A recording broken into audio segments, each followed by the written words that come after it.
Então, o segundo painel é o painel sobre justiça multiportas, poder judiciário e administração pública. E vejam que quando a gente pensa, né, até o primeiro painel a gente foi brindado com o ministro Bruno, conselheiro Marcelo, e tratando de uma série de aspectos em que a gente vê que, sem dúvida, para dar certo uma nova política pública para a solução de conflitos, o Poder Judiciário é um player fundamental nessa equação. E aí aqui, então, a gente tem 3 grandes representantes do Poder Judiciário brasileiro aqui, hoje, nos brindando nessa manhã. Quero aqui, então, já agradecer, em nome do Centro de Estudos, a presença aqui da juíza Trícia, do desembargador César e do desembargador Ricardo, que são 3 queridos amigos. E aqui, então, vamos passar aqui, em primeiro lugar, ao professor Ricardo Couto, que é desembargador do Tribunal de Justiça do Estado do Rio de Janeiro, é coordenador de Direito Administrativo da Escola da Magistratura do Estado do Rio de Janeiro, para que ele possa aqui fazer exposição, e desembargadores, Trícia, podem usar o púlpito ou ficar aqui conosco aqui também.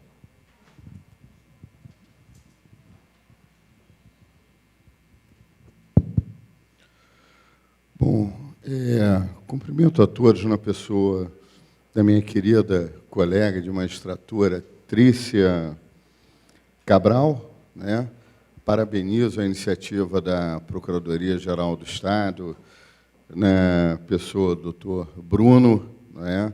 Também do meu querido amigo Anderson e do Marco Antônio. E passo aqui a exposição, serei muito breve, né? Prometo que eu vou cumprir o meu horário, talvez até seja mais rápido, isso porque já estamos com um horário bem avançado, né? E chegando aquele horário do almoço, é perigoso falar muito, não é verdade? Todos nós sabemos disso. Aqui agora, sobre o Judiciário do Rio de Janeiro, nós temos algumas questões que envolvem essa temática, que é uma temática muito interessante, não é? E, na parte primeira, podemos ver que o ponto maior é o tempo e a necessidade de se resolver logo conflitos de interesse para a pacificação da sociedade. De fato, quando o conflito chega a um determinado ponto e nós somos levados ao judiciário, temos que ter em mente que o processo ele não é algo rápido, ele demora. O processo foi feito, se nós olharmos em sua essência, para demorar. Muitas vezes ele demora de maneira exagerada. Aliás, aqui sobre o tema, quando nós falamos de processo e demora, eu me lembro, nos idos de 90, eu e César somos do mesmo concurso da magistratura. Entramos novinhos, né, com 12 anos de idade na magistratura, nos idos de 92. E, ao entrar na magistratura, passados 2 anos, eu vim para a capital e fiquei substituindo na 43ª Vara Civil. E lá havia um escrevente antigo, chamado Epaminondas, conhecido por Epa, né?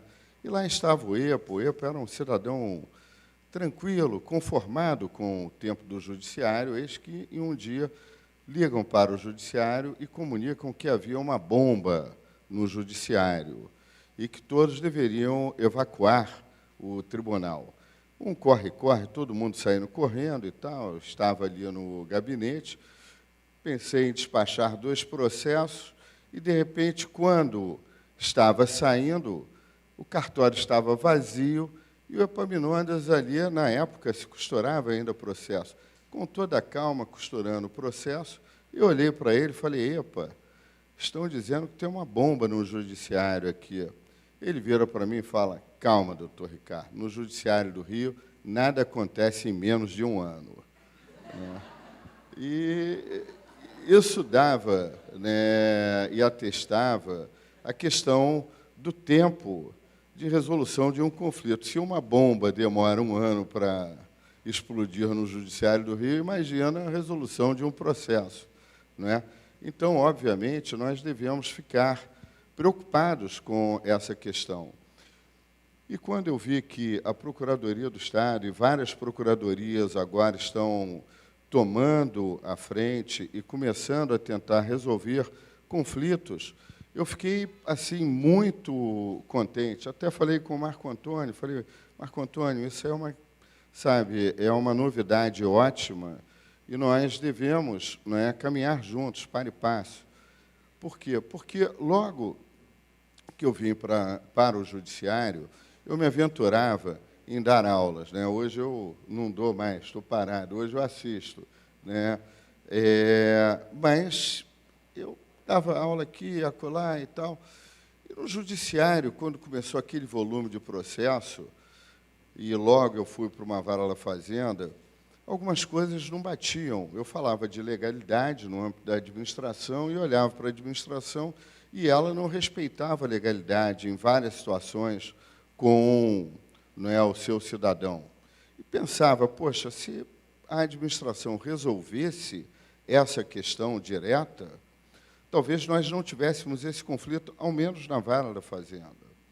Mas lá, na vara da Fazenda, eu comecei a perceber um outro fator, era o fator econômico. No estado do Rio de Janeiro, nós estávamos com problemas financeiros, principalmente no âmbito da Previdência. E, no âmbito da Previdência, nós sabíamos que a pensão previdenciária deveria ser atualizada, não é? Aliás, também aí havia até uma questão problemática. Logo quando eu fui para a vara da Fazenda, não é, nós tínhamos, no que tange a pensão previdenciária, um dissenso.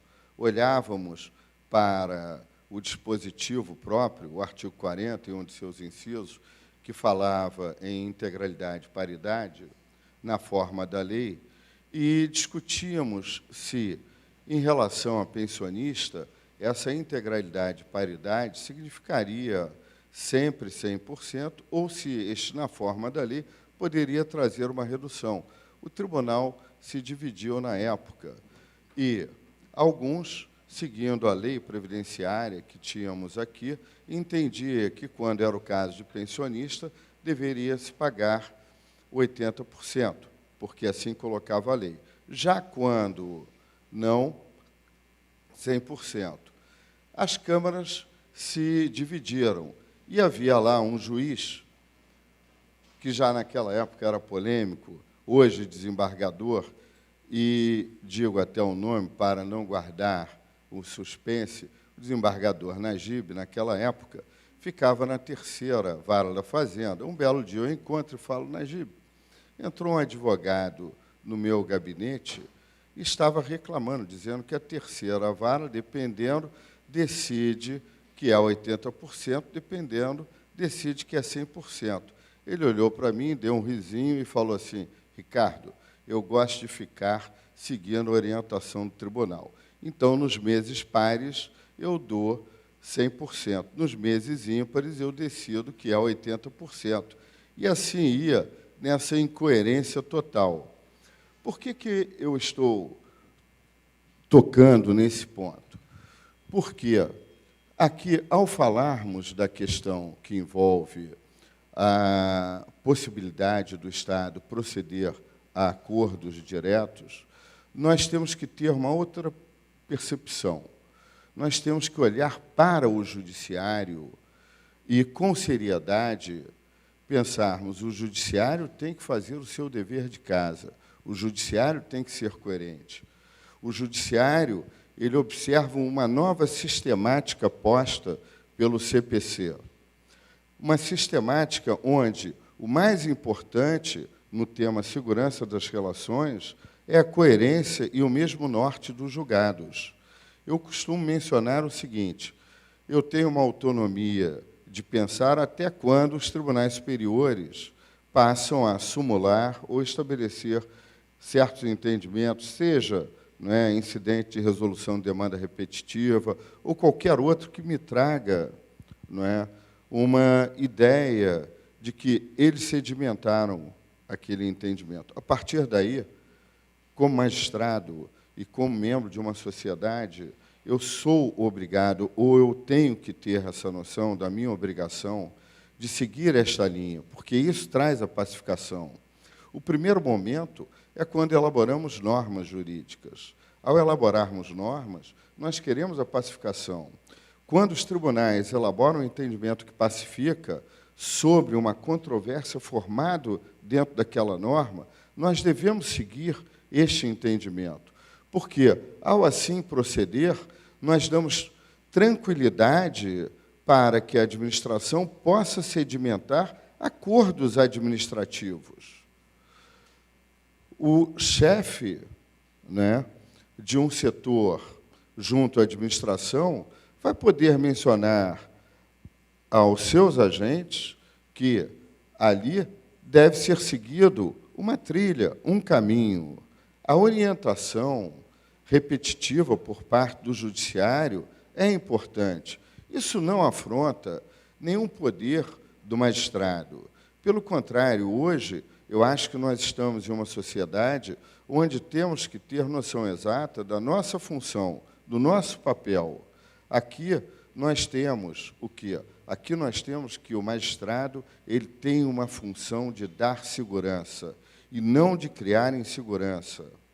Então, vejam, para que, eu acho, né, seja possível que as várias administrações, principalmente as várias procuradorias, assumam, não é, um papel aí de resolução primária de conflitos, que o judiciário deva, então, proceder a esse dever, seguir sempre uma linha coerente.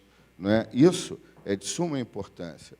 Então, o primeiro ponto que eu queria falar era sobre a participação do judiciário para que este ideal se coloque como certo, dê certo. Não é? E aí nós estamos aqui diante do conselheiro Marcelo, né, que talvez ele possa ajudar muito dentro do CNJ, criar esse espírito, não é, quebrar com essa ideia de que o juiz tem que ter, não é, criatividade. O juiz criativo é o pior juiz que existe. Né? Toda vez que eu sento do lado de um magistrado e ele diz, olha, estou pensando diferente isso aqui, tive uma ideia ótima ontem antes de dormir, eu fico arrepiado e com pena do jurisdicionado, né? Porque a probabilidade de vir uma situação catastrófica é enorme. Né? Então, eu acho que o primeiro dever de casa que o judiciário tem é sedimentar esta ideia. Né? No âmbito do Estado do Rio de Janeiro, o Tribunal de Justiça, em data recente, ele passou a procurar alguns mecanismos para diminuir o número de demandas. O primeiro mecanismo que eu participei foi a nova lei de custas. Em um de seus primeiros artigos, essa nova lei estabelece o seguinte, que, quando a parte autora tiver tentado um mecanismo de conciliação ou um mecanismo de resolução alternativo para aquele conflito, se ela comprovar, ela paga menos, ela paga um valor percentual menor a título de taxa. Se ela não tiver tentado esse mecanismo de conciliação, ela vai pagar um valor maior. A ideia qual é? A ideia é começar a forçar, né, esses mecanismos. E aí nós podemos fazer até uma parceria, porque se a Procuradoria do Estado começa a tentar a resolução, se não dá certo, ela pode dar uma certidão de que foi tentado, até para a própria parte. A parte, então, olha, não consegui, estou vendo aqui. Não é? Ela vai pagar um valor a título de taxa menor, mas ela também vai se sentir estimulada para vir aqui à Procuradoria do Estado, à administração, tentar resolver esse conflito. Ainda nesse ponto, nós temos um outro artigo que versa sobre o demandante quanto mais. Obviamente que, nesse caso, foi afastado o poder público. o demandante, quanto mais para efeitos de outras situações. Aquele que se faz valer do judiciário, ciente de que certas questões já foram resolvidas, encontram-se simuladas ou encontram-se dentro de incidentes de demandas repetitivas, não é? Ou seja, naquelas situações previstas no CPC, que até induzem o julgamento monocrático, não é? Se estamos aí e aquela pessoa insiste em não dar, que ela, se for condenada, vai ser condenada em numa dobra do valor das custas também, né? Isso está lá no Supremo. O Supremo está discutindo a constitucionalidade, porque está discutindo se isso seria próprio de uma norma tributária ou se isso não seria próprio de uma norma tributária, ou se o Estado poderia criar uma sanção tributária, ou se isso seria privativo da União. Há essa discussão lá hoje no Supremo. Mas são mecanismos que o Poder Judiciário do Estado começa a criar, não é? No mais, nós temos questões que o desembargador César vai poder falar melhor do que eu, que é a mediação, no que tange à arbitragem. Os debates postos estão aí, não é? Todos nós conhecemos. Há um primeiro ponto, que, a saber, o direito disponível. Talvez o legislador tenha errado ao falar direitos disponíveis, talvez o legislador pudesse ter ficado silente, porque a desconfiança da arbitragem para direitos indisponíveis. Vejam, a arbitragem foi criada para resolver conflitos. Não devemos ter preocupações. Por que o judiciário seria o campo melhor para certos direitos do que a arbitragem? Eu não sei. Eu acho que nós não podemos ter desconfiança. Se o legislador faz opções e joga essas opções para aqueles que se colocam em sociedade, são opções que ele, legislador, deve dizer: olha, tanto a resolução por arbitragem quanto a resolução pelo judiciário são resoluções boas, são resoluções imparciais. Não me interessa aqui quais são os árbitros. Uma vez escolhidos, não é, nós temos perfeita noção da aptidão e da capacidade desses árbitros para bem julgar. E digo isso por quê? Porque todos nós sabemos que certos conflitos levam temáticas que são muito específicas, não é? Eu não me sinto envergonhado em dizer aqui em público que eu não tenho uma capacidade intelectual para enfrentar, não é, de bate-pronto, toda e qualquer matéria que me venha à frente, não é? Eu vou ter mais dificuldades em certas matérias e menos em outras, não é? Eu sou treinado para estudar casos, não é? O magistrado, desde cedo, aquele que vem da carreira, ele sabe que, muitas vezes, ele não tem aquele conhecimento grande para resolver determinado conflito. Isso faz com que ele pare. Ele tem noção do dever de bem julgar. E isso, quando ele se depara com uma causa de maior complexidade, que ele nota, que ele sente inseguro, ele para e vai demorar. Vai demorar porque ele terá que estudar, não é? O magistrado responsável sabe do compromisso dele de bem prestar, sabe que o Estado exige a eficiência dele. Então, ele vai parar, vai estudar e, provavelmente, vai dar a boa solução àquele conflito. Mas, vejam, se eu já sei que, se eu escolher a arbitragem, eu já tenho um expert, ou eu terei os experts naquela temática, eu posso levar direto, eu terei um ganho de tempo, né? Enquanto aquele magistrado ele vai demorar 4, 5, 6 meses estudando aquela temática, se for para a arbitragem, quando o processo for concluído para a decisão, ele vai julgar de pronto, ele já tem todo o conhecimento. Mas, voltando, então, a primeira crítica seria essa do direito indisponível. né, e do direito disponível, onde a doutrina procura ver o direito público primário e o secundário para fazer essa distinção, né, mas que pode trazer um desconforto. O segundo ponto é a questão da transparência, da publicidade com a cláusula de confidencialidade, né? Então, é um outro ponto que nós sabemos que traz aí, né, entendimentos díspares.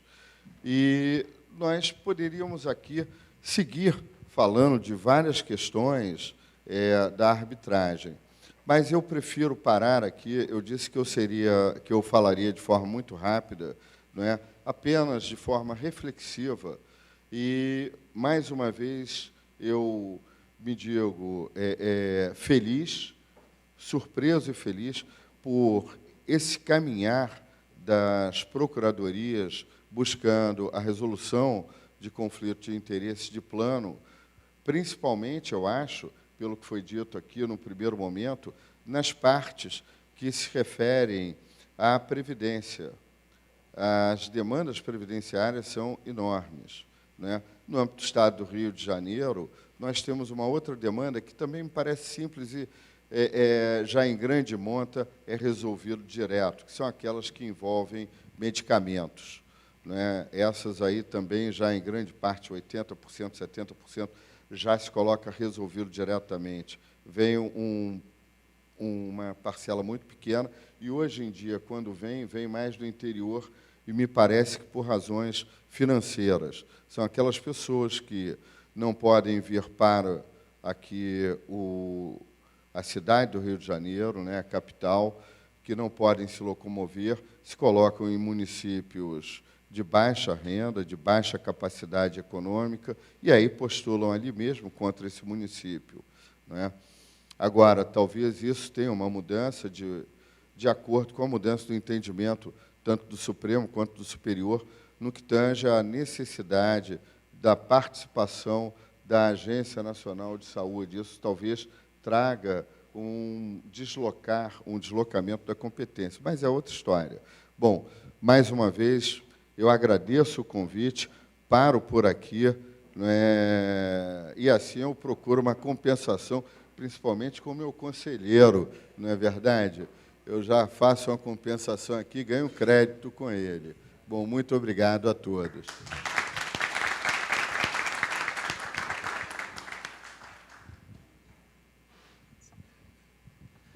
Muito obrigado, desembargador Ricardo.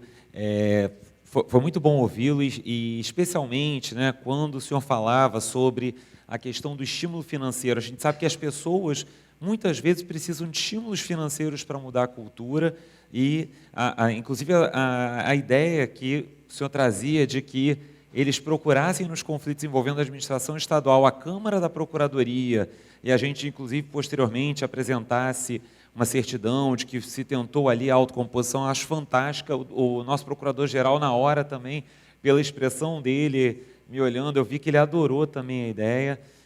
Só quero aqui fazer um registro de reclamação com a sua afirmação de que não quer mais lecionar, porque fomos colegas de docência numa universidade, os seus alunos sempre lhe adoravam. Então, espero que o senhor reconsidere essa decisão, viu? Não. E, então, agora passo aqui a palavra ao desembargador César Felipe Cury, que é desembargador do nosso Tribunal de Justiça, é doutor em Direito, é o presidente do Núcleo Permanente de Métodos Adequados de Solução de Conflitos daqui do nosso tribunal, que vem fazendo aí um grande trabalho na alteração da cultura da solução de conflitos aqui no Rio de Janeiro. Então, desembargador, muito obrigado por ter aceito o nosso convite, e tem a palavra. Bom, boa tarde a todos. Queria inicialmente agradecer o convite que me foi formulado pelo meu querido amigo Marco Antônio. Queria cumprimentar a Trícia, querida amiga, colega, desembargador Ricardo Couto, meu querido amigo de muitos anos, né? Mais ou menos, entramos novinhos na magistratura, né? Queria cumprimentar os mais novos do concurso. A gente era adolescente ainda. eu sou o caçula do concurso. Eu queria cumprimentar o procurador-geral, doutor Bruno, doutor Anderson, todos os procuradores presentes, todos os advogados, enfim, todas as pessoas presentes, e queria dizer da minha alegria por algumas coisas que eu ouvi aqui hoje. Eu peguei o finalzinho da palestra do presidente do tribunal, mas esse não conta porque a gente se fala todos os dias, já conheço mais ou menos as ideias dele. Mas eu gostei muito de ter ouvido o ministro Bruno Bianco. Foi uma surpresa muito, muito grata ouvir algumas expressões e algumas considerações que ele apresentou aqui, me trouxeram algumas reflexões. Eu até vou aproveitar o gancho para mudar um pouquinho aqui o que eu tinha pensado em compartilhar com vocês. E também do conselheiro Marcelo, eu fiquei bastante bem impressionado de algumas considerações que ele apresentou, fundamentalmente porque, se a gente pudesse fazer uma síntese conceitual, expressões como criatividade, o desembargador Ricardo também mencionou, soluções criativas no âmbito da consensualidade, inventividade, eficiência, disponibilidade do interesse público, a relação de simetria entre o cidadão e o Estado, naquilo que, evidentemente, estiver dentro dos balizamentos jurídicos, o princípio da boa-fé, o princípio da não onerosidade, a dignidade da pessoa humana, são todos temas muito importantes que a gente que enfim, gosta da mediação, gosta das soluções consensuais, sempre invoca para justificar um ponto de vista que suporta as nossas ações. Então, eu queria fazer uma rápida contextualização para, em seguida, apresentar o que a gente vem fazendo no tribunal nos últimos 10 anos a respeito da difusão dos métodos autocompositivos, que a gente entende seja um caminho natural que a gente tem pela frente para seguir. Então, com essas considerações que foram feitas antes, eu justifico aqui digamos assim, uma estrutura teórica desse nosso projeto. Fundamentalmente, o que a gente vive é uma crise do direito, não é uma crise propriamente do judiciário, muito menos uma crise das instituições do sistema de justiça. A crise do direito, ela tem ela pode ser traduzida em expressões bem práticas. O direito geral e abstrato, as normas gerais e abstratas, as fontes formais primárias do nosso ordenamento jurídico, elas se mostram insuficientes para atender às exigências de uma sociedade hipercomplexa e hiperdiferenciada, pluralista como é a nossa. Nós tentamos várias justificativas pela criatividade discricionária do juiz, por uma hermenêutica exaustiva, por uma subsunção imediata entre texto normativo e fato, mas nada disso se mostra satisfatório, nada disso se mostra suficiente, e a realidade acaba por se impor. A realidade se impõe. E a realidade sempre vai se impor. As nossas instituições, sejam instituições normativas, ou sejam instituições do sistema de justiça, são técnicas que nós utilizamos para atender à realidade. Portanto, é a realidade que manda. Não são as nossas ideias, por simples abstrações, por simples conceitos, que vão transformar a realidade. Não funciona mais assim. Isso não é suficiente para atender às exigências de uma sociedade. Só que, então, a gente vive um paradoxo.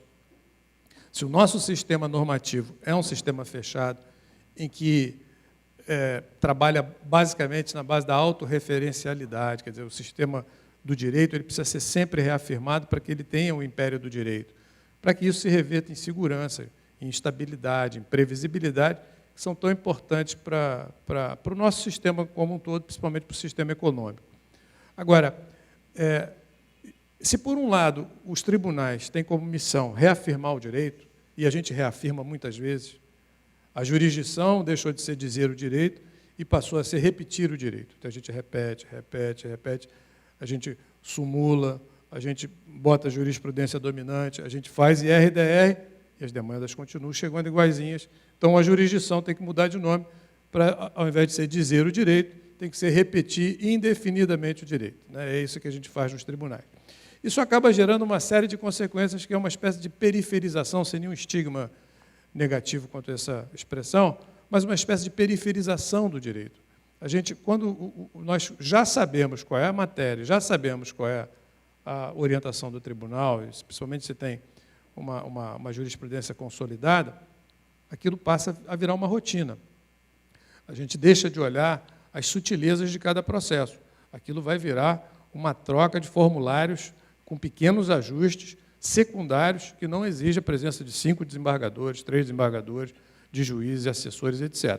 Aquilo acaba chegando numa rotina que derruba a qualidade. Se a gente ganha em celeridade e em quantidade, a gente perde em qualidade de individualidade de casos, porque cada caso tem a sua peculiaridade, os casos não são iguais. A questão de direito pode ser igual, mas a questão de fato, a repercussão social, individual, coletiva, essas não são iguais.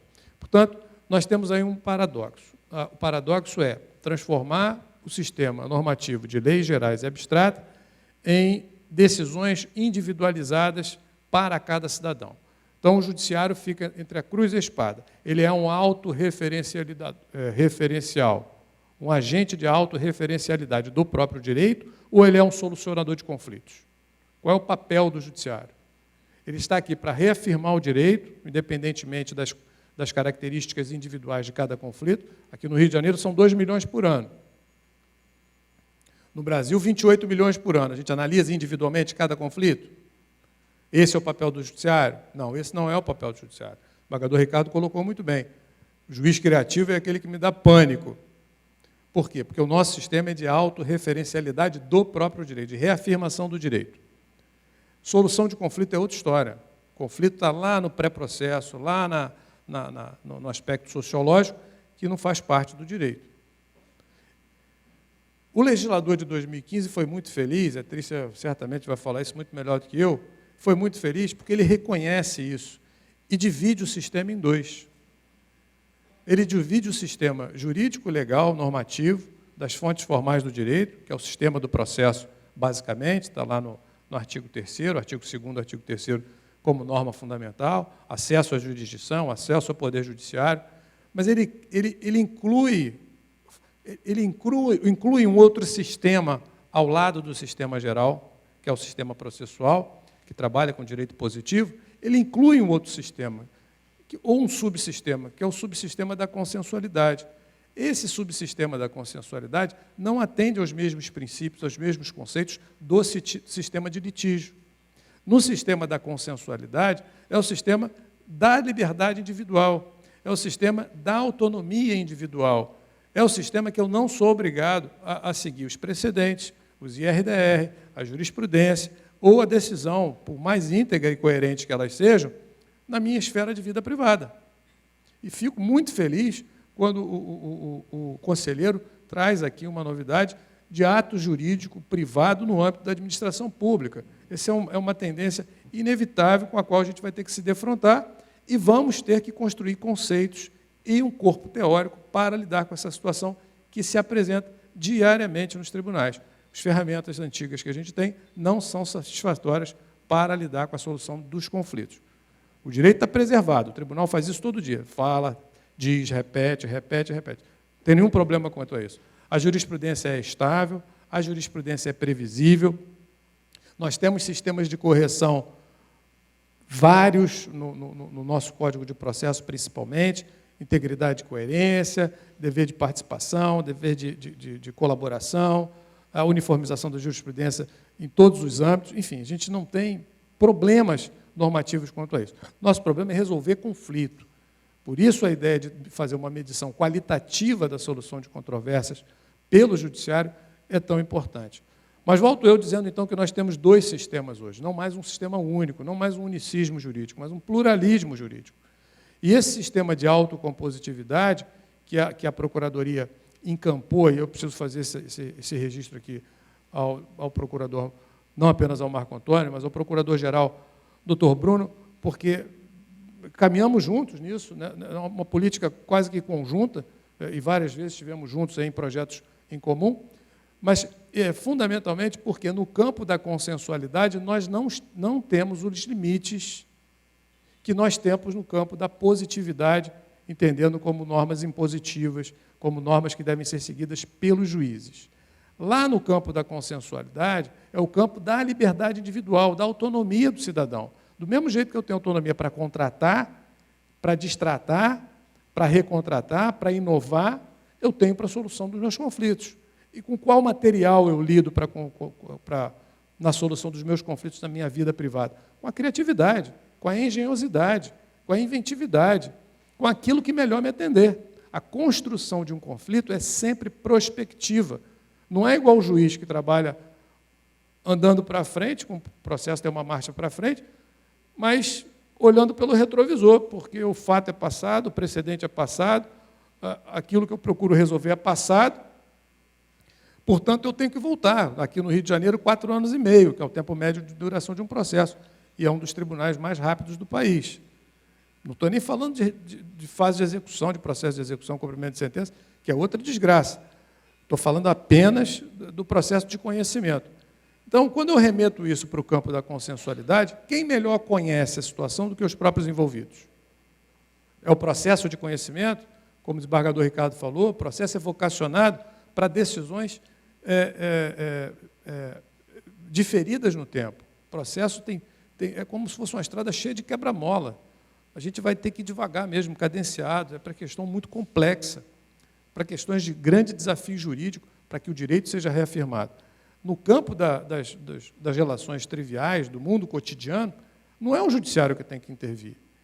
Quem tem que intervir são as próprias pessoas. Mas, num ambiente de institucionalização plena, é importante que as instituições contemplem espaço para o exercício da autonomia individual, que devia estar na esfera pública das relações privadas. Mas as instituições, dado que a gente vive no Estado de Direito, em um Estado burocrático, gerencial, que toma conta de tudo, é importante que nas instituições oficiais também haja espaço de exercício de autonomia, apenas dando o suporte necessário para que as pessoas façam, então, o exercício da sua individualidade, o exercício do seu interesse, da sua autonomia. Então, no tribunal, esse é o fundamento que a gente usa para trabalhar no tribunal. Então, na segunda parte aqui, e depois dela eu termino, queria dizer o seguinte: 10 anos atrás ou mais, eu conheci a mediação quando eu era juiz da violência doméstica e familiar contra a mulher. Eu fui juiz do crime durante muitos anos, fui juiz do tribunal do júri, homicídio, não dá para fazer acordo, porque é difícil, pelo menos um deles morreu, então não dá para fazer acordo. Mas eu logo me dei conta de que eu tive um caso muito peculiar, de um caso lá no tribunal do júri, um desses casos trágicos, e eu falei, olha, o judiciário tem muito pouco para intervir aqui, não tem mais o que fazer. Eu tenho que preparar o processo para os jurados decidir e vou trancar alguém na cadeia pelos próximos 30 anos. E eu achava que o trabalho do judiciário era um trabalho de promoção do potencial emancipador da pessoa. Eu não vi o judiciário como uma instância de sanção apenas. Eu achava que o judiciário não podia trabalhar apenas com sanção. Eu achava que o judiciário também tinha que ter uma vertente de promoção emancipatória do cidadão. Quer dizer, de algum modo eu tinha que trabalhar nisso. E eu já era um juiz relativamente maduro quando eu saí do júri e fui para o juizado especial criminal, onde tudo começa. Geralmente é uma porta de acesso ao juiz substituto, etc. Eu já tinha mais ou menos uns 15 anos de magistratura, uns 12 anos de magistratura, quando eu fui para o juizado. O primeiro caso que eu peguei no juizado especial era o mesmo que eu tinha pego no tribunal do júri uma semana antes. O réu no tribunal do júri era meu réu no juizado especial 22 vezes. Tinha 22 processos no juizado especial, antes que no 23º ele matasse a mulher. Enfim, e lá nós começamos, houve uma coincidência, porque fui procurado por um grupo de homens, grupo de reflexão de homens envolvidos em episódios de violência doméstica familiar contra a mulher. Foi no mês que chegou o juizado especial da violência doméstica, foi em 2006, isso. Nós instalamos esse grupo de reflexão, um grupo de mediação, um grupo de apoio, e, no final das contas, um ano depois, eu não tinha mais processo. todos os casos que passavam por essa trilha que nós fizemos eram resolvidos, 100%. Eu comecei a ser procurado por famílias sem processo, sem registro criminal, querendo fazer esse percurso lá no juizado para evitar um litígio, que é algo absolutamente inédito. Isso foi em 2006. Em 2009, nós tínhamos um NUPEMEC, um núcleo de mediação no tribunal, antes da Resolução 125, portanto, criado pelo desembargador Luiz Sveiter. A presidente desse núcleo, a desembargadora Marilene Melo Alves, que me convidou para fazer parte do grupo. Eu fui fazer parte do grupo, acompanhei a evolução, e quando me tornei desembargador, acabei sendo presidente desse grupo, desse núcleo, o núcleo de mediação, e estou lá até hoje porque ninguém quer. Essa aqui é a verdade, não é mérito, não. Ninguém quer. Quer, Ricardo? Ninguém quer. Ninguém quer. Ninguém quer saber de juiz bom, juiz que prende. O juiz que mexe com mediação, os caras, estranho. Esse cara era juiz criminal, agora está com negócio de mediação. Mas, enfim, o que nós fizemos lá? Primeiro, com base na Resolução 125. A Trícia já perdeu as contas de quantas vezes veio fazer palestra aqui para a gente. E depois, com base no Código de Processo Civil. Qual era a tônica disso? É abrir um espaço dentro do tribunal para que as pessoas tenham acesso a uma estrutura em que elas próprias possam construir o consenso, a solução das controvérsias em que elas estão envolvidas, em caráter preventivo ou em caráter resolutivo. Sempre buscando que seja antes de litígio, portanto, antes de processo. A gente conseguiu algumas conquistas, digamos assim, provisórias no campo da mediação. Nós estruturamos o NUPEMEC, dividimos o NUPEMEC hoje organicamente em quase 50 centros de mediação, tem 40 e poucos centros de mediação. Fizemos projetos setorizados na Casa da Família, para a área da família, projetos para a área empresarial, projetos para a área do poder público. E na relação que nós temos com a PGE, nós já fizemos projetos juntos, buscando a solução de controvérsias antecipadamente, sempre está envolvido um critério fundamental. O cidadão, quando envolvido em qualquer tipo de conflito, real ou potencial, precisa ter a oportunidade de solução desse conflito na esfera das suas relações privadas. Não é ideal, não é necessário, não é ideal transformar a conflituosidade das relações privadas em um assunto público institucional. O sujeito está com um problema de família, ou um problema comercial, ou um problema negocial qualquer, contratual, isso não necessariamente tem que se tornar um assunto do Estado. Mas o Estado tem que criar as condições necessárias para que esse assunto, ainda na esfera das relações particulares, tenha condições de ser resolvido. Essa solução, com criatividade, sem os limites da legislação, sem os rigores que o juiz tem na condução de um processo, possa ser resolvido com criatividade. Porque lá na jurisdição, nós vamos apenas reafirmar o direito que já existe. Na esfera das relações privadas, nós vamos inventar novos direitos. E é assim que a sociedade evolui. Então, nosso trabalho tem sido orientado nessa direção. Nem sempre a gente consegue ser entendido, porque isso é uma mudança de paradigma de conhecimento, de entendimento. É uma nova forma de encarar a realidade, né? Ainda bem que a professora Daniela está aqui, vai poder explorar isso de uma forma maravilhosa. É uma das minhas, assim como a Trícia, o Marco Antônio e o Anderson, são minhas referências bibliográficas desde sempre. Então, de modo que, se nós não temos essa perspectiva, nós não temos uma mediação do jeito que ela tem que ser, uma construção de consenso como ela tem. Nós temos, então, uma instrumentalização dos métodos autocompositivos pelo sistema antigo, pelo sistema processual. Não é isso que a gente quer. Tanto não é isso que a gente propõe uma mudança do sistema de juizados especiais, que perdeu, lamentavelmente, a sua vocação inicial, aquela que originou a sua instituição, e para que ele passe a fazer a função que ele tem que fazer. O juizado especial hoje é um formulador de jurisprudência.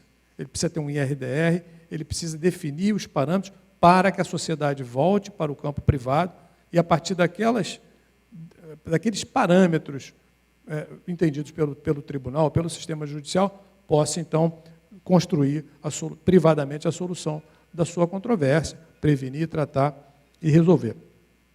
Ao poder público, no meu modo de entender, incumbe adotar estratégias que fomentem a estruturação de condições para o exercício da autocompositividade como expressão da autonomia. Como? Nos seus contratos, colocando cláusulas compromissórias de consensualidade, solução de consenso, temos câmaras privadas, temos os centros de mediação do tribunal, temos as câmaras públicas dos órgãos públicos, nas diversas esferas do Estado, preparando o seu corpo de operadores práticos, técnicos, com um conhecimento adequado da solução consensual e institucionalizando internamente aparatos burocráticos, ou seja, áreas, setores da administração voltados para o atendimento dessa nova realidade que se impõe. E por que essa realidade se impõe? Se impõe porque a realidade sempre se impõe. Não adianta querer conter a dinâmica social. Isso é coisa ultrapassada. Não adianta dar voz de comando para 200 milhões de habitantes achando que simplesmente vai ser assim. Não. Eu trago aqui um conceito, e isso realmente para mim é um conceito, de quando eu vi a construção de uma praça, eu não fui lá, mas eu vi pela TV, tá? Em Tóquio, né, no Japão, o poder público foi construir uma praça no meio da cidade, que é uma cidade infernal, né, com muito movimento, não sei quantos milhões de habitantes. E eles simplesmente delimitaram o percurso da praça e, durante um ano, esperaram as pessoas passarem por ali. E as pessoas criaram os espaços dentro da praça. E uma vez que eles tinham criado, a população tinha criado os espaços dentro da praça, o poder público veio, então, e fez as pavimentações, fez a instalação dos equipamentos urbanos, fez a instalação dos prédios, fez a instalação de todos os sistemas. E, então, a praça foi criada pela população e o Estado só entrou para dar aquele polimento final. E é assim que eu acho que tem que ser na esfera pública. Eu acho não, é assim que eu sigo quem diz que acha que tem que ser assim, porque entendo que essa é a melhor forma de solução de controvérsia, de relacionamento interpessoal e de construção de uma coesão social, que é o que a gente mais sente falta. Eu ajo assim, procuro agir assim na vida particular, é isso que eu ensino para os meus filhos, é isso que eu procuro pautar, participação, democracia, ouvir o outro e chegar a uma construção de uma solução que seja boa para mim e que seja boa para o outro também. Então, resumindo, o que eu quis passar para vocês não era nada disso que eu tinha pensado em falar, então vocês me desculpem a força do improviso, mas quando eu ouvi o ministro Bianco, e o conselheiro Marcelo e o meu presidente falando antes de mim, me veio então essa intuição de falar isso, que é a estrutura teórica com que a gente trabalha e o que justifica o projeto que a gente tem desenvolvido no tribunal durante esses anos. Se está certo ou se está errado, minha gente, eu não sei, mas eu estou fazendo o melhor que eu e minha equipe lá do NUPEMEC, enfim, todo mundo, a gente certamente está fazendo o melhor que a gente consegue. Mas eu penso que essa seja uma boa orientação para todo mundo. Então, eu agradeço mais uma vez aí, desculpa aí se eu me estendi um pouquinho, competindo com o almoço. Agora vamos para o principal, que é ouvir a Trícia. Obrigado, Marco Antônio. Muito obrigado, desembargador César, que é um querido amigo e acho que a gente tem que fazer um agradecimento aqui a ele, né, Bruno, porque um dos projetos da consensualidade envolvendo o Estado foi a Semana da Autocomposição envolvendo o poder público e para a gente conseguir isso, desde o início, o César foi aí um super parceiro. Quantas vezes eu lhe telefonei, desembargador, pedindo aí para a gente trocar ideias e o apoio material que o tribunal deu aí, foi aí fundamental sua participação nesse projeto. E agora, então, passo a palavra à professora e juíza Trícia Navarro, que é pós-doutora pela USP, é doutora em Direito Processual pela UERJ, é juíza do Tribunal de Justiça do Espírito Santo, e para que ela também traga um pouco aí, seja do conhecimento teórico, seja da experiência prática que ela teve, seja no CNJ, seja no Tribunal do Espírito Santo.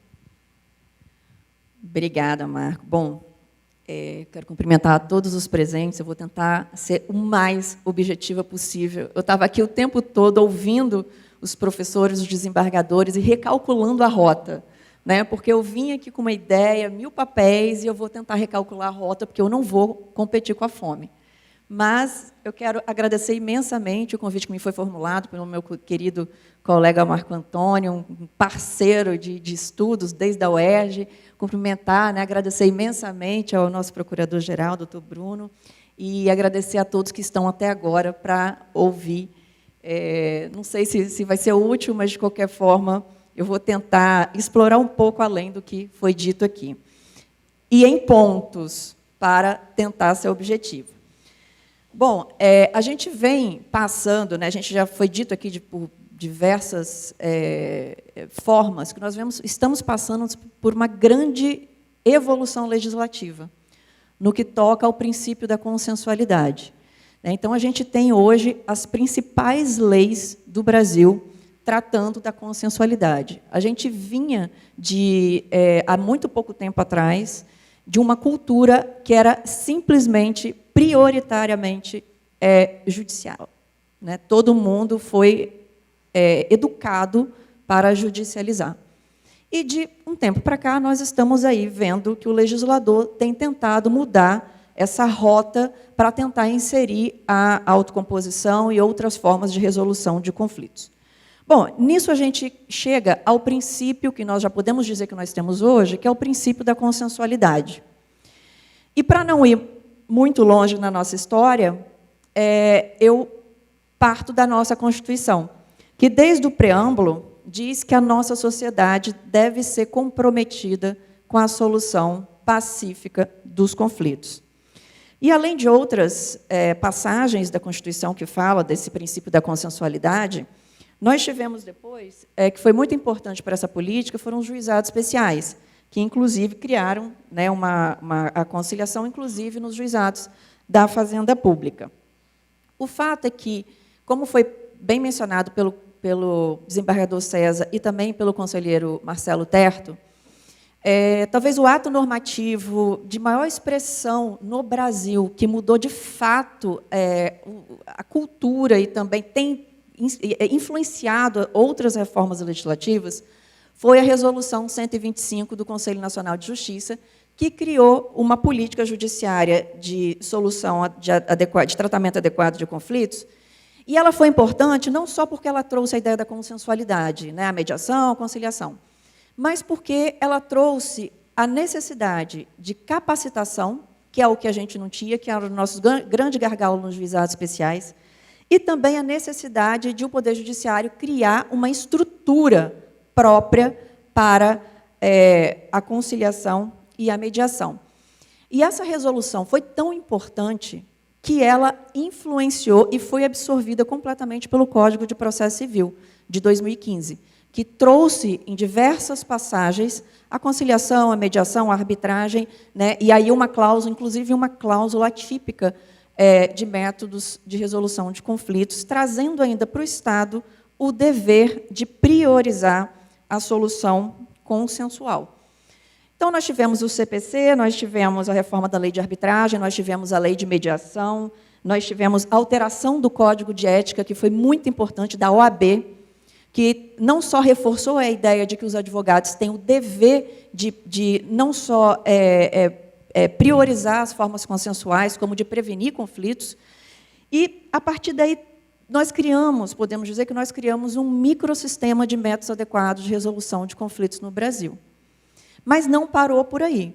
Hoje nós tivemos o princípio da consensualidade na lei de licitação, em várias leis tributárias, na improbidade administrativa, que era impossível, né, se pensar, entre outras, no pacote anticrime, né, porque a gente tem que entender que o princípio da consensualidade ele entrou na esfera civil, mas ele também veio com força na área penal. Então, nós temos a transação penal, a gente tem o pacote anticrime, a gente tem a colaboração premiada e diversos institutos que fazem com que a consensualidade seja possível em todas as matérias. Bem, para o poder público, temos que lembrar também o termo de compromisso previsto no artigo 26 da LINDB, que traz aí um permissivo genérico de celebração aos acordos pela administração pública. Temos ainda, enfim, uma grande tendência de desjudicialização. Se antes todos precisavam recorrer ao Poder Judiciário para diversas chancelas, né, hoje a gente tem uma tendência a tirar do Judiciário inúmeras matérias, de modo que a gente alcançou o que a gente fala, que é, inclusive, tema aqui do painel, que é a justiça multiportas. E o que significaria a justiça multiportas, a grosso modo? Seria a ressignificação do acesso à justiça para contemplar diferentes métodos e diferentes ambientes de resolução de conflitos. O que eu digo por ambientes? Hoje nós temos o ambiente judicial, que já é conhecido por todos, nós temos o extrajudicial, nós temos o ambiente da administração pública, que é um ambiente muito específico, e nós temos que incluir também nesses ambientes o ambiente digital. Lembrando que a própria AGU tem um projeto de construção aí de uma plataforma de resolução de conflitos. Hoje nós já temos sejusques virtuais, núcleo 4.0, juízo 100% digital. Então, esse ambiente digital também veio dentro dessa ideia de justiça multiportas. Quando a gente fala de métodos, a gente está falando de quê? Negociação, conciliação, mediação, arbitragem, dispute boards, só para citar alguns. E não podemos deixar de fora também o processo judicial, porque, em algumas situações, a gente vai, felizmente ou infelizmente, depender do poder judiciário. Como o nosso tema aqui também é a autocomposição, e ela vem, de fato, como uma grande protagonista de toda essa evolução legislativa, a gente tem que pensar que, quando a gente fala de autocomposição, a gente pensa muito em acordos de direito material, né? Mas a gente tem outras formas, outros tipos, espécies de autocomposição. Então, quando a gente fala de desistência, de renúncia, de reconhecimento do pedido, a gente está falando de formas de autocomposição unilateral. Quando a gente fala de acordos, né, de direito material, é a autocomposição clássica. Mas nós temos que pensar que hoje nós falamos em autocomposição também no âmbito do processo, que são as famosas convenções processuais, é o famoso calendário processual. Então, vejam que o espectro da autocomposição está muito amplo hoje. E eu incluo uma outra técnica dentro dessa autocomposição, a cooperação, que hoje tem sido muito fomentada e implementada. Não só a cooperação processual, mas a cooperação interinstitucional, né? E eu tive a oportunidade de estar no CNJ vendo que diariamente nós tínhamos ali inúmeros termos de cooperação para todas as finalidades, para todos os objetivos, e que é uma ferramenta que tem sido muito importante, inclusive, para essas parcerias entre Procuradoria e Judiciário, entre MP e Judiciário. Hoje, o Conselho Nacional de Justiça, estava até pouco tempo, agora eu não sei porque eu saí, ele estava fazendo a mediação do desastre de Mariana. Né? Então, veja, é um órgão neutro, o CNJ é um órgão neutro que simplesmente... e não avocou esse processo, foi o próprio juiz que pediu para que o CNJ, como um órgão neutro, fizesse essa mediação, e assim estava sendo feito. E, dentro desse contexto, entra também em cena, que é importante, o princípio da adequação. Então, quando se fala, bom, quando que eu vou escolher a arbitragem, quando que eu vou escolher a conciliação, a mediação, o processo judicial? De acordo com as características de cada processo. E daí é muito importante trazer o conflito para a cena. Porque nós, profissionais do direito, e aqui eu faço a minha meia-culpa como juíza, a gente sempre olha um conflito e pensa na próxima etapa processual.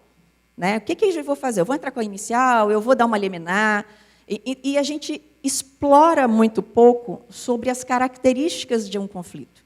Então, eu acho que todos os profissionais, MP, Defensoria, Judiciário, Procuradoria, né, advogados, devem ter um olhar mais atento para as características do conflito, para que a gente possa saber qual a porta utilizar, qual o método utilizar, qual o ambiente que é mais propício para aquele conflito.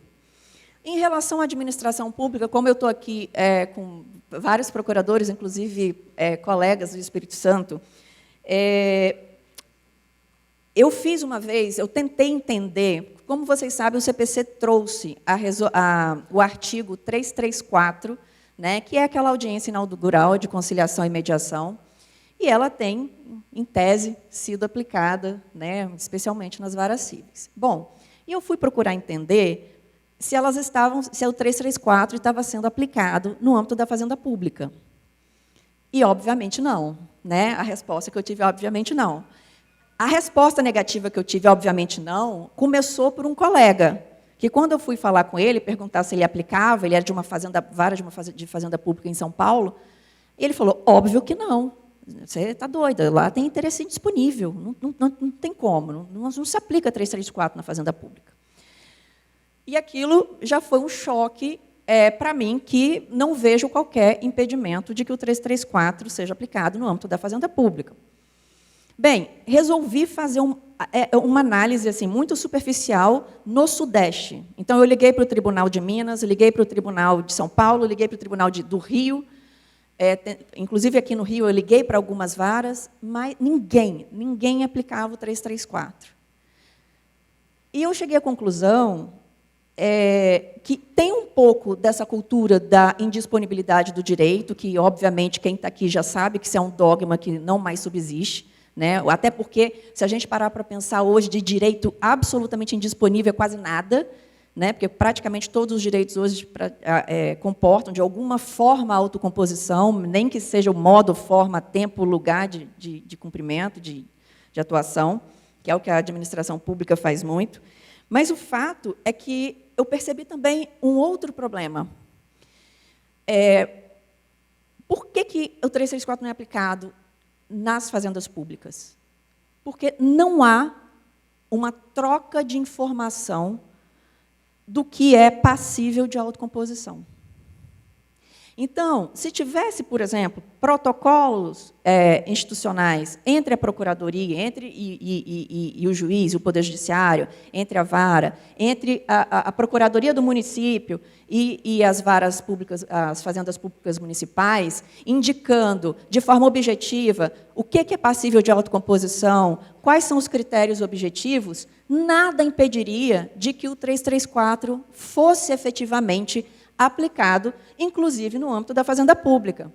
Ah, mas o juiz, ainda que seja o juiz mais aplicador do 334, ele vai aplicar em todos os processos da Fazenda Pública? Óbvio que não. Ele só vai aplicar, ele só vai designar aquela audiência nas situações em que ele tiver previamente a informação, né, oficial do que é passível de autocomposição. E essa foi a ideia da recomendação que o conselheiro Marcelo falou, 120 do Conselho Nacional de Justiça, que disse que o 334 deveria ser aplicado no âmbito dos litígios tributários. Então, é muito interessante essa recomendação, que fala da consensualidade, não só em relação ao direito material, mas fala em relação às convenções processuais e também fala a questão da cooperação para fins de aplicação do artigo 334 do CPC. Então, eu acho que essa troca de informação ela é muito necessária, e aí você pergunta, mas por que não ocorre? Por nada, porque o juiz não pede, porque as partes não dão.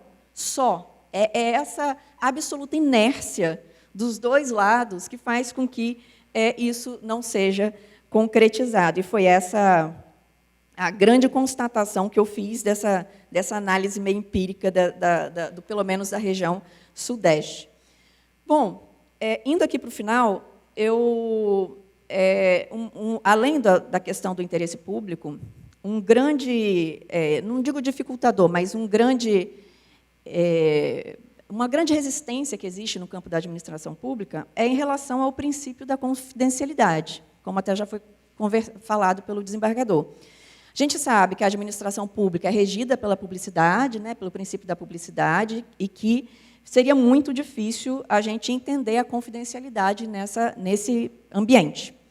Mas o fato que, embora a maioria dos conflitos resolvíveis pela autocomposição devam ser públicos, como, por exemplo, campo tributário, não tem necessidade de ter confidencialidade no campo tributário. Mas, de um modo geral, mas existem conflitos que envolvem a administração pública que necessitam de um grau de confidencialidade na forma de alcançar o acordo. É claro que, depois de chegada ao acordo, o acordo tem que se tornar público, né? Não tem como ter acordo confidencial envolvendo a administração pública. Mas a forma de fazer isso pode, muitas vezes, exigir a confidencialidade.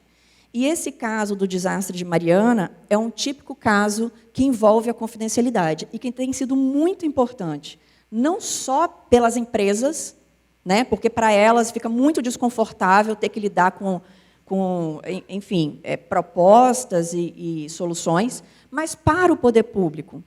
Esse é um caso que envolve 2 estados, Procuradoria dos 2 estados, Defensoria dos 2 estados, MP dos 2 estados. Então, assim, para esses procuradores, para esses agentes públicos terem a segurança de lidar ali, de tentar dispor de alguma forma alguma questão sensível, como, por exemplo, ambiental, eles precisam dessa segurança, dessa confidencialidade. E isso foi feito um termo de cooperação, um termo de confidencialidade entre as empresas e os setores públicos, e nessa mediação, que já ocorre há 1 ano e meio, né, 1 ano e meio, com rodadas e rodadas de sessões de mediação, vocês podem perceber, vocês não ficaram sabendo, nada era público do que acontecia na mediação. E eram, às vezes, 2 dias de mediação intensos. Mas, uma vez alcançado o acordo, que, até onde eu soube hoje pelo ministro Bruno, existe ainda chance desse acordo sair, obviamente, tudo que foi acordado vai ter que ser dado a devida publicidade. Então, esse é um dos exemplos que a confidencialidade é importante no processo, mesmo que o resultado tenha que ser público. E, por fim, eu só chamo a atenção dos senhores, eu acredito até que a maioria que já deve ter visto, mas que eu achei muito interessante, é o anteprojeto de reforma do processo administrativo e do processo tributário. Esse anteprojeto ele foi encabeçado por 2 colegas que, à época, trabalhavam comigo no CNJ, que é o Dr. Walter Schwenkner, no Direito Administrativo, e o Dr. Marcos Lívio, no Tributário. E esse anteprojeto ele foi desmembrado em 10 PLs. E aí nós temos um PL que trata de normas gerais de prevenção de litígio, consensualidade e processo administrativo em matéria tributária. A gente tem outro que dispõe sobre a mediação tributária da União e das outras providências. Um outro que dispõe sobre a arbitragem em matéria tributária aduaneira.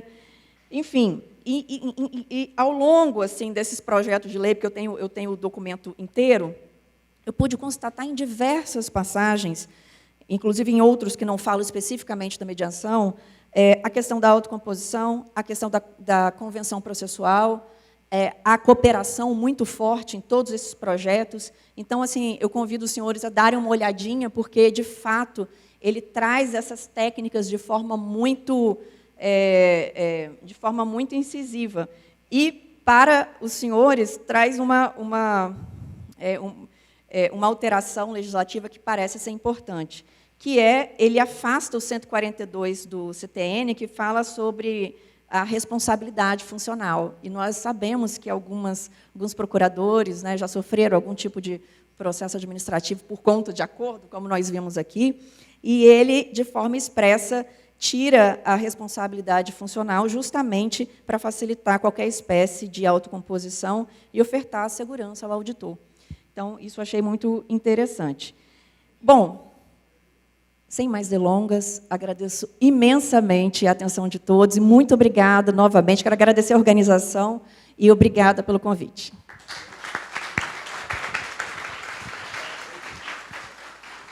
Professora Trícia, muito obrigado pela sua palestra. E realmente, assim, de tudo a gente aprende muito, sempre ouvindo aqui os membros do nosso painel, e penso muito que é preciso, nesse contexto da consensualidade, que a gente explore cada vez mais a cooperação interinstitucional, que realmente, da mesma forma que a consensualidade, essa cooperação, esse dar as mãos, vai fazer muita diferença.